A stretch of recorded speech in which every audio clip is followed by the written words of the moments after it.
aceleração. Logo, qual vai ser a unidade de força?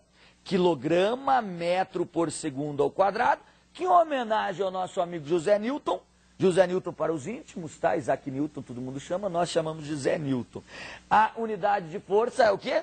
Newton, ok? Então, eis a segunda lei de Newton. Força resultante é a massa vezes a aceleração, e força é diretamente proporcional à aceleração, e a massa é uma constante. Vamos dar sequência aqui então, Francão, vamos dar sequência aqui. Vamos dar sequência, olhem aqui, olhem aqui, olhem aqui. Pula, pula. Aqui eu tenho alguns exemplos de forças. Força-peso. Vocês já devem ter percebido que tudo na vida cai. Pode demorar, mas um dia cai. Ah, não adianta, vai cair. Por isso que eu digo, gurias, gurias, aproveitem enquanto não caiu, porque depois ninguém vai querer. Porque tudo na vida cai. Por que que as coisas caem? Devido à gravidade, é, né? O meu amigo aqui, cameraman, aqui já está tendo lembranças, que está aqui, vocês não estão podendo ver. Mostra, mostra, mostra, mostra, mostra. Ele está tendo lembranças de que tudo na vida cai, beleza? Mas nada que não possa sofrer uma reversão, né? Hoje em dia já temos medicamentos que são capazes de alterar bruscamente e reverter a lei de Newton. Então tá bom, vamos voltar aqui. Ei, alemão, brincadeira, neném. Olha só. Pensa comigo aqui. Por que as coisas caem? Porque tem uma força estranha que puxa tudo para baixo. É a gravidade. Se a gravidade faz força num determinado corpo, esse corpo tem massa, então esse corpo de massa vai ficar submetido a uma aceleração, certo? Essa aceleração é chamada de aceleração da gravidade e esta força é chamada de força-peso. A força-peso aponta sempre para o centro da Terra. A força-peso aponta sempre para o centro da Terra. Olhem aqui, eis aqui a nossa força-peso. Vou mostrar aqui, ó. Cadê? Aí. Peso. Existe uma equação para o cálculo do peso? Existe. O peso é calculado como sendo mg. Quem é quem nessa fórmula aqui, Francão? P é o peso, m é a massa do corpo e g é a aceleração da gravidade. Lembrando que massa é medido em quilogramas e peso é medido em newtons. Não vamos confundir, cara. Não vamos confundir massa com peso. De repente, mulher não pode ver uma balança que já quer trepar na balança, né? Para saber qual que é o seu peso. Vocês não podem, gurias, vocês não podem falar, eu vou me pesar. Tá errado. Você não está medindo o seu peso. Você sobe na balança para medir a sua massa. Então, quando você subir na balança, você tem que falar, eu vou me massar e não pesar. Porque o que mede peso não é balança, o que mede peso é dinamômetro. O que mede peso é dinamômetro. Pensa comigo. A gravidade, ela vale aproximadamente 10 metros por segundo ao quadrado. Olha aqui. A gravidade vale aproximadamente 10 metros por segundo ao quadrado.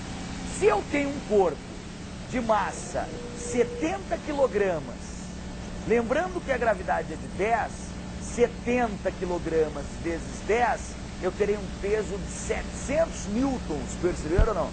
Então, se você tem massa de 70 quilogramas, o seu peso é de aproximadamente 700 newtons. O que mede massa é a balança e o que mede peso é o dinamômetro, que é um dispositivo utilizado para medição de força. Beleza? Então, tá bom. Vamos dar sequência aqui, gigante. Outros exemplos, forças de tração. Estão percebendo? Esse cara está tracionando esse carro, está puxando com a corda. Aqui eu tenho uma força também empurrando o carrinho. O que mais? Exemplos de forças. Aqui eu tenho uma força de tração entre a locomotiva e o vagão. Muito bem. O que mais? Ah, resultante centrípeta. Ah, essa resultante centrípeta. Dê uma olhada aqui. Esse cara está girando num plano horizontal. A tendência natural dele é girar? Não. A tendência natural dos corpos é o quê? Permanecer em linha reta. Essa é a tendência natural dos corpos, permanecer em linha reta. Franco, mas ele não gira, ele não fez o movimento circular? Fez. Por quê? Porque tem uma força, estão vendo aqui ou não? Tem uma força puxando para o centro. Sempre vai ter uma força puxando para o centro. Senão ele não consegue realizar esse movimento. Olha aqui. Olhando aqui, num plano na vertical agora. Se esse cara está girando em movimento circular, é porque tem esta força aqui, estão vendo ou não? Existe uma resultante puxando para o centro. Como que é o nome dessa resultante, ô gigante? Resultante centrípeta. O nome dessa resultante é resultante centrípeta, que puxa para o centro. Lembrando, Resultante centrípeta não é uma força a mais que puxa para o centro. Resultante centrípeta é o resultado das forças que puxa para o centro. Eu posso ter 3 forças puxando na direção do centro. 2 ajudando e uma atrapalhando. A resultante é a soma das que ajudam, subtraindo da que atrapalha. Perceber? A resultante centrípeta ela não é uma força a mais. Ela é o resultado das forças que estão na direção do centro. Tudo bem? Tudo bem? Tudo bem. Então vamos lá, vamos lá, vamos lá. Olha aqui. Aí. Não. Beleza. Vamos agora para a terceira lei de Newton. Terceira lei de Newton. O que diz a terceira lei de Newton? Vocês já ouviram falar da ação e reação. Todo mundo já deve ter ouvido falar da força de ação e reação. Quem já brigou de soco na cara? Quem já brigou de soco na cara? Pá! Eu já briguei uma vez, quando eu era pequeno. Não, quando eu era pequeno não. Pequeno eu sou até hoje, né? Quando eu era mais jovem, quando eu era moleque. Briguei uma vez na vida só. Aí eu percebi que a violência não levava a lugar nenhum, inclusive pelo fato de eu ter saído no prejuízo. Mas o que mais me irritou foi que o cara que brigou comigo, ele falou para todo mundo que me bateu. Ah, eu enchi a cara daquele baixinho de mãozada. Mas eu, por minha vez, enchi a mão dele de carada. Concordam comigo ou não? Porque a toda ação tem uma reação. Quem disse isso? Newton.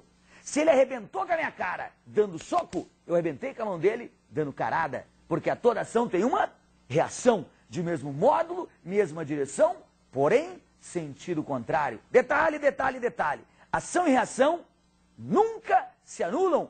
Por que que ação e reação nunca se anulam? Pois são aplicadas em corpos diferentes. A ação é feita num corpo, a reação é feita no outro corpo. As duas forças têm mesmo módulo, as duas forças têm mesma direção, mas as duas forças têm sentidos contrários e são aplicados em corpos diferentes. Vocês já perceberam que quando você solta um corpo, a tendência do corpo é o quê? Cair. Por quê? A gravidade puxou. Se o planeta Terra puxa uma pedrinha para baixo, a pedrinha puxa o planeta Terra para cima. Ai, Franco, então por que quando eu solto um corpo, é o corpo que cai e não é o planeta que sobe? É óbvio que vai se movimentar o de menor massa, vai se movimentar o de menor massa, beleza? Por isso que são as pedrinhas que quando você solta, elas caem. Lembrando que a reação do peso está no centro da Terra. Muita gente pensa que a reação do peso é aquela força chamada normal. Lembra da normal? Não é, não é. A reação do peso está no centro da Terra. Guardem isso. Vamos dar sequência então aqui. Olha esse indivíduo aqui, ó. Ação e reação, terceira lei de Newton. Força gravitacional, terceira lei de Newton. Aqui eu tenho uma nave espacial que os gases foram expelidos e ela foi projetada para frente, ação e reação. Um detalhe, é possível você se movimentar no vácuo. Imagina você no vácuo, num local onde não tem matéria, não tem atrito, não tem nada, cara. Será que você consegue se movimentar? Você está distante, sem nada lá perto. Você consegue se movimentar? Franco, não, por quê? Não consegue. Sabe como?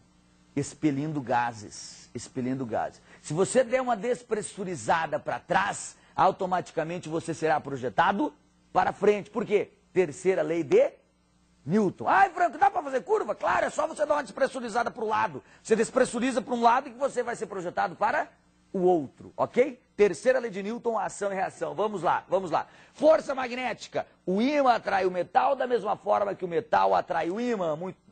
Ímã não atrai qualquer metal, hein? O ímã atrai apenas as substâncias chamadas ferromagnéticas, ferro, níquel, cobalto e as ligas metálicas feitas desse material, beleza? Muito bem. Aqui, força elétrica, não, isso aqui é força magnética também, desculpa, força magnética também. Aqui nós temos a força elétrica. Vocês mulheres, sábado à noite, quando vocês se preparam para ir para a desossa, né? Vocês tomam banho, se preparam para ir para a desossa. Desossar, mulherada, sábado à noite vão para a desossa, se for lá o beiço. É ou não é? É bom? Primeira coisa que elas fazem, é isso mesmo. Toma banho, lava tudo, tem que ficar lindinha, maravilhosa, cheirosa, sexy, exótica, erótica, é ou não é? Aí vocês pegam, as meninas pegam o pente, o rastelo, sei lá o que usa, pente, escova, rastelo, e começam a passar no cabelo, tchec, o cabelo fica volumoso, fica ou não fica? Aquilo ali foi uma eletrização por atrito. Mas se você pegar aquele pente e aproximar de papel picado, os papeizinhos serão atraídos, todo mundo já deve ter feito essa experiência um dia, é ou não é?